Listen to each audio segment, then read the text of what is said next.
یہ کہانی ہے نمرود کی، جو بابل کی عظیم سلطنت کا بے تاج بادشاہ تھا۔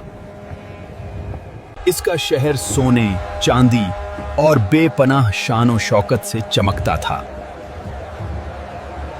جب وہ اپنے تخت پر بیٹھتا تو ہزاروں غلام، فوجی سالار اور وزیر اس کے سامنے سجدے میں گر جاتے تھے۔ میں خدا ہوں، زندگی میں دیتا ہوں اور موت بھی میں ہی لیتا ہوں۔ ایک دن نمرود کے دربار میں اس کا سب سے بڑا نجومی آزر حاضر ہوا۔ اے بادشاہ، میں نے دیکھا ہے کہ جلد ہی ایک مرد پیدا ہوگا جو آپ کے دین کو باطل کر دے گا۔ میں حکم دیتا ہوں کہ جاؤ، سب لوگوں کو بتا دو کہ میری سلطنت میں کوئی مرد اپنی عورت کے قریب نہ جائے۔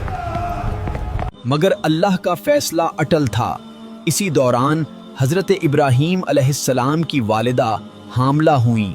حمل کو چھپانا ناممکن ہوتا جا رہا تھا، اس لیے جب ولادت کا وقت قریب آیا تو وہ ایک غار میں چلی گئیں۔ وہیں رب کے حکم سے نبی کی ولادت ہوئی۔ ماں نے کلیجے پر پتھر رکھ کر ننھے ابراہیم کو ایک کپڑے میں لپیٹ کر وہیں چھوڑ دیا۔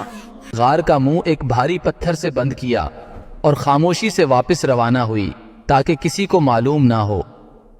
غار کے اس سناٹے میں اللہ نے ننھے ابراہیم کے لیے ان کے انگوٹھے سے دودھ جاری کر دیا۔ وہ 13 سال تک اسی غار میں رہے۔ ایک روز ان کی والدہ انہیں اپنے گھر واپس لے آئی۔ اب وہ 13 سال کا ہو چکا تھا۔